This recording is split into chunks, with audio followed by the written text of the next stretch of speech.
Hi, gentlemen. Welcome to yet another exciting episode of Sunny Skies Are Seldom Seen. Anyways, today we're going to have to talk about, once again, about the unhinged cult which has kidnapped the once great nation of America. Specifically about MAGA Peronism.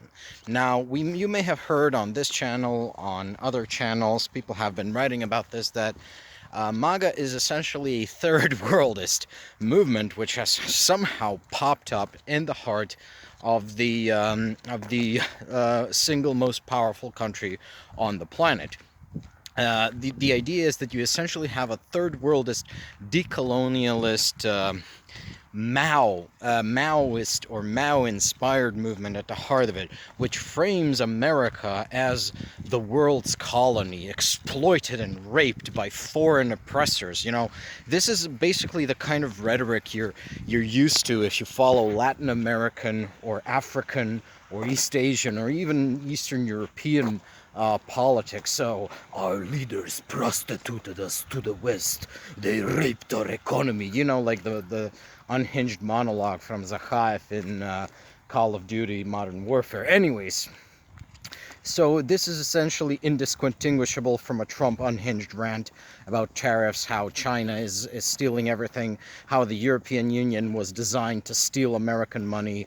It's you know, something that's pretty, you know, I mean, we sort of expected this, but fundamentally, I think that now when that Trump has instituted price controls, yeah, you heard that right, price controls. There are now controls on the prices on certain goods in America. I don't know how he could legally do this, but legally does no longer enters the discourse of American government. People just do things and nobody really thinks about the law because, well, the MAGA dream has been attained. America is now a third world country where laws don't matter. What matters is the will of the supreme leader. I wouldn't call him an Ayatollah, because in order to be an Ayatollah you have to have a PhD from an Islamic religious school, and I don't think that Trump is the kind of character that believes in higher education, nor is he the kind of type that goes for religion. But let's not get distracted by that. So a lot of people are saying, okay, this is MAGA Maoism. He's doing like the single stupidest thing that authoritarian and especially communist governments do, which is price controls, which is, oh, those rapacious Chinese or those rapacious rich or those rapacious kulaks are robbing our people by setting high prices for goods. And then the government swoops in and says, okay, you're not allowed to boost the prices of these goods beyond this point.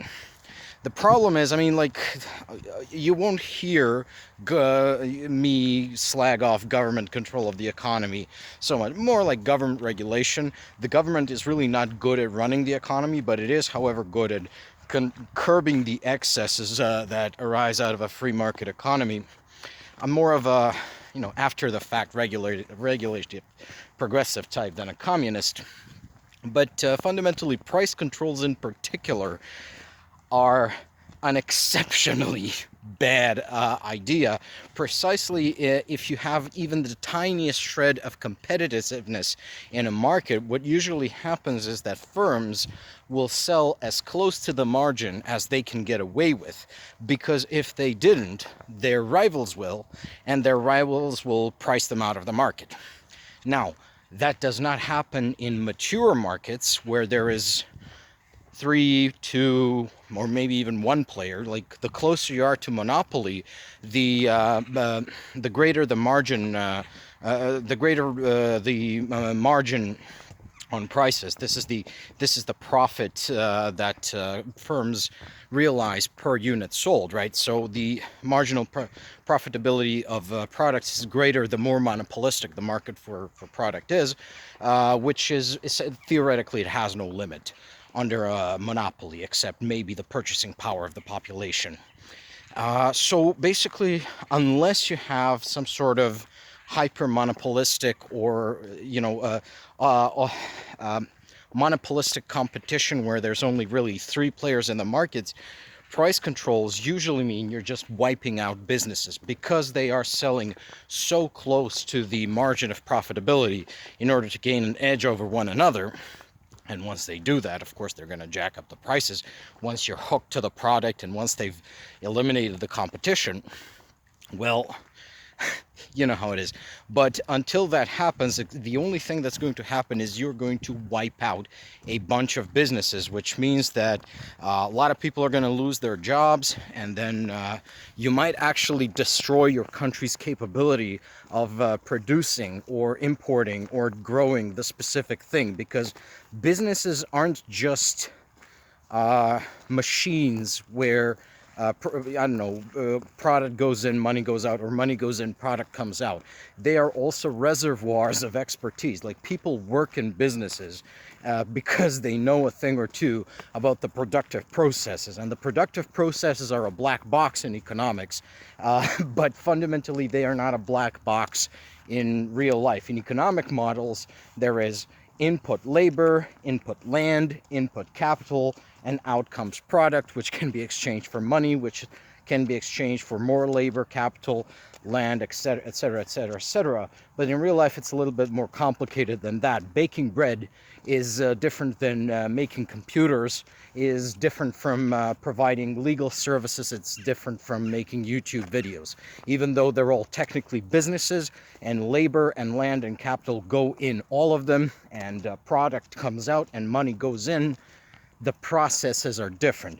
When you wipe out businesses, people lose their jobs. When people lose their jobs, they do desperate things to stay alive, such as, for example, move out of the country if you've just basically total party KO'd the entire sector, as often happens when governments institute price controls.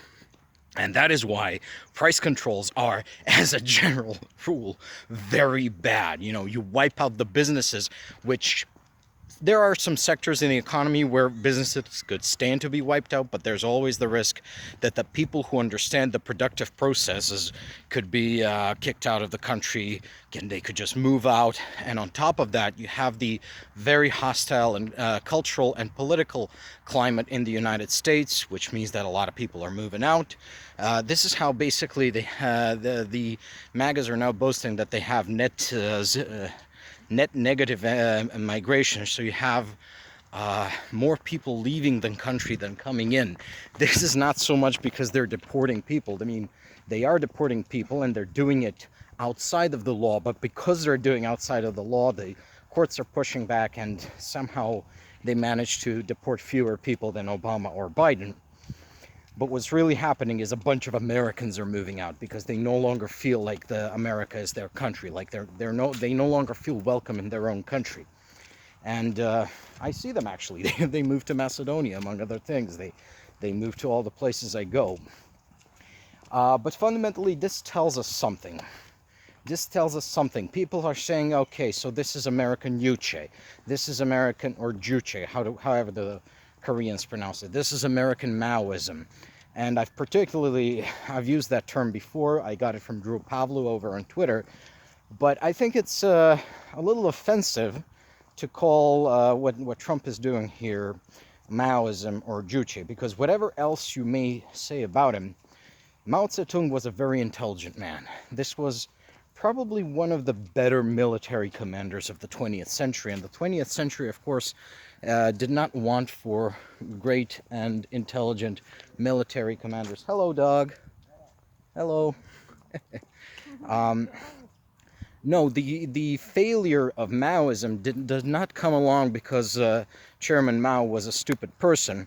He was an extremely intelligent person, I believe, very driven as well, but he believed in stupid and insane things, such as, for example, Marxism-Leninism. He was nevertheless smart enough to adapt Marxism-Leninism to his own cultural milieu, something that which is a feat in of itself. Take this fundamentally Western ideology and adapt it to the Confucian civilizational context of China. He actually successfully did that. That's like saying basically you adapted the Lord of the Rings lore, which is fundamentally Western, to the Eastern context, which there is a Russian author who has done exactly that in the 80s. He wrote he rewrote the novels to be basically This is elven propaganda. The orcs were good guys, so, you know. But it's an achievement in fanon, right? It still takes quite a bit of creative energy and intelligence, but you're still just doing fan fiction, right? No, Trump is not that. Trump is not an ideologue. He is not Mao Zedong. He is not a competent military commander. He's not a competent leader who is led astray by evil ideologies. He is a dumb fuck who does not understand the economy because he does not understand things in general. He is a profoundly stupid person who has been elected to this position because Americans are experiencing popular degeneracy. Like, the population of the United States is experiencing moral, cultural, psychological, and, I must say, physical rot. And they have now resorted to such an act. He is not Mao Zedong. He is not Kim Il-sung. He is not Joseph Stalin. There already has been such a figure on the American continent, and his name is Juan Perón, which is very appropriate because it is precisely the trail of destruction in Perón's wake, which Trump is now trying to bail out, you know, with his basically buddy Milei, put the final nail in the coffin of Argentina's economy, right? Well, little do these guys know that while they're trying to do Peronism with ANCAP characteristics down in Argentina, they're gonna get a good heavy dose of Peronism classic in the United States. Well, I hope you're prepared for what comes next, because it's not going to be pretty, but we're going to have a lot of fun commenting on it. See you in the next one.